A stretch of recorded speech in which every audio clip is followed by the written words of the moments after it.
Though you may not know it, there is a hidden world in the UK that is full of glamorous activity and talent. This world is of the drag queens.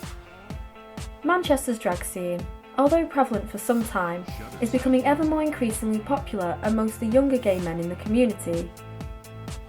And there's one subculture in particular that's gaining huge amounts of interest. I first got into doing drag through my now flatmate. I met him about 2 years ago now, and just slowly got into enjoying makeup, and then it was just developed through that. So what inspires us about the drag world and inspires us to do makeup to go out is that you can totally change yourself. So although I don't put makeup on normally, I do it every day. Nav does it every day, but it's totally different when we go out. It's just about fun, changing our face. Experiment with different colours, different materials. Sometimes there's theme nights, so you can pick a theme, so you can go for different looks each time. So it's just more. It just makes a night out more fun, I think. It's a lot of variety, especially in Manchester. So it's just more fun. There's lots of colour, lots of gay.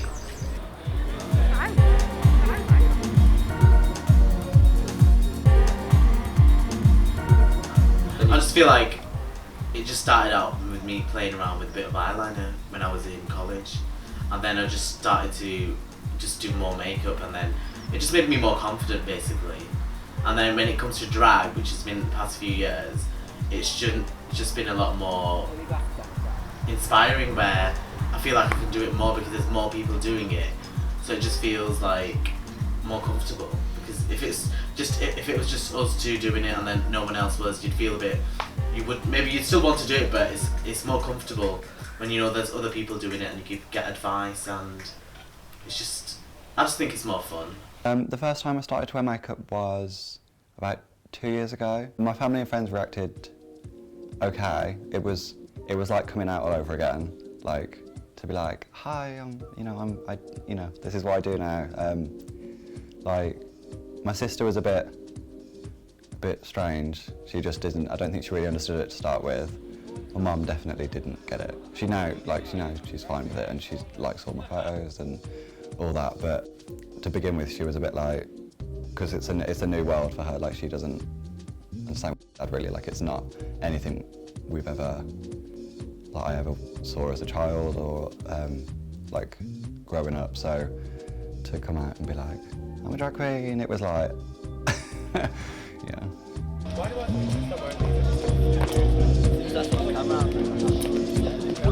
Going out in Manchester, I feel more confident, and especially in the gay village, it's just more outgoing and fun. Honestly, when I was living in Wales, I never been out in Manchester before. So when I met Nav at Pride, that was the first time I went out. So it was, way better than I imagined. I just assumed a few clubs, but you've got the whole village, so everything's, so safe, so secure there. And the streets are full of happy people. It's a street for different types of people, for older gays, young gays, for us type of people going out doing loads of different makeup and stuff as well. The UK has a lot to offer with drag. The drag culture is so broad in the UK that you can find anything. You cabaret queens, you've got your club kids, there's a mixture of everything. You can literally, if you needed anything, you've got it there. Being a drag queen is mainly about having fun. It's a lot of pressure to be out in drag and no clothes and full face makeup. It's the attention's nice, but it is mainly just you go out, have fun, get drunk. Well, yeah, get drunk. It's nice to get drunk. For the high-end stuff. Yeah.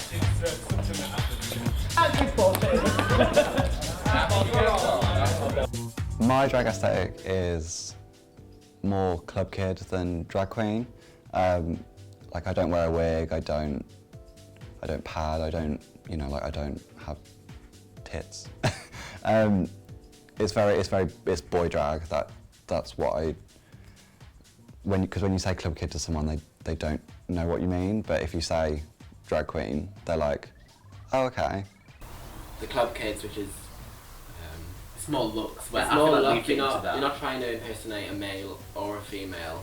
You're just doing whatever you do. So That's like, you know, our looks are normally inspired by club kids. And Yeah. For me, I just do normal makeup day to day, and then when it comes to a theme, obviously we do that theme. I do my own thing. But the thing is, I just normally layer up and see what I'm doing. It's just makeup. So if it goes wrong, I can just take it off.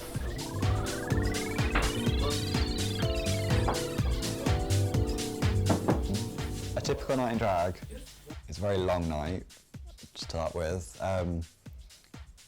Obviously started getting ready, if I'm going out at about 11, probably start getting ready at like 8, half 8, something like that. Because obviously it takes me a long time to do my makeup. Like I faff and I'm just like a little bit here, a little bit there, like, you know, add things. So obviously you've got the makeup, then getting ready, and obviously then going out, getting drunk. Like it's a long night.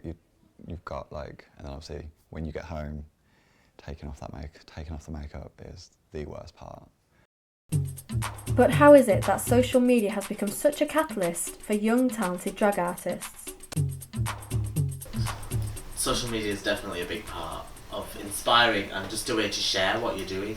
And in that way you can see people all around the world, what they're doing, different sorts of looks, different inspirations. It's just a way of promoting yourself and promoting maybe what you're working on. It doesn't have to be makeup, it could be, I'm doing chokers at the moment, and that's a good platform to sell them on, just to show what you're doing with your life, basically. I think it's a good platform for me because I was able to build 50,000 followers up on Instagram. I think it's a great one to share my makeup on, to, you know, just keep gaining and gaining. So social media is a big part, like nowadays, is such a big part of drag culture because it's your way in. If you look at someone's followers and they've got, you know, like 10,000, you'd look at it and be like, okay, they're like a serious drag queen, like they're in the business, like people know who they are.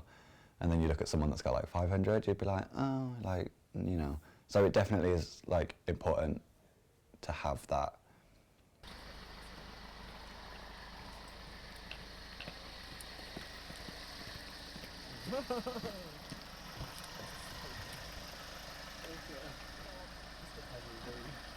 I'll get in the front.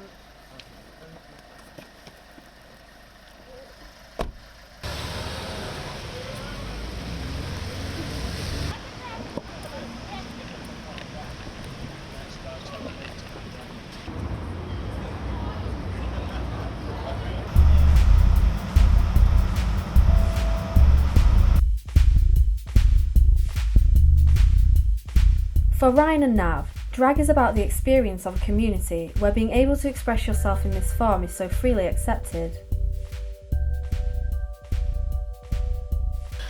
I think drag has become mainstream in the UK, but even around the whole world, is this American drag show. yeah, A competition that's just literally blown out everywhere. It's gay, straight, lesbian, everyone's inspired by it. I think everyone's inspired. I know a lot of straight boys that actually watch it. I think once you go past the stereotype of, you know, gay people in drag, and, you know, you kind of forget about it and you have a laugh, because it is, at the end of the day, it's just a laugh, you know. I definitely think drag is becoming less restrictive. Like you've got more of the club kids and the people that just kind of, you know, there's a lot of people that just do whatever they think. They'll just paint something on, wear like a little bit of this, a little bit of that. Just the boundaries are definitely just there's just no boundaries. Like. How'd you go?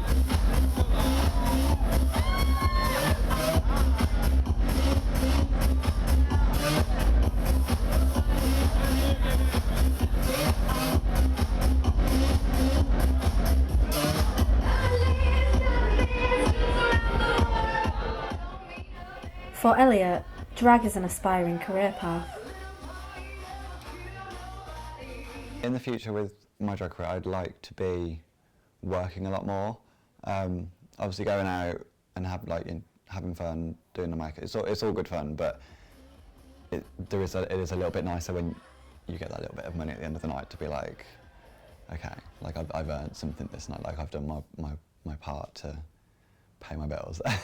Are you ready?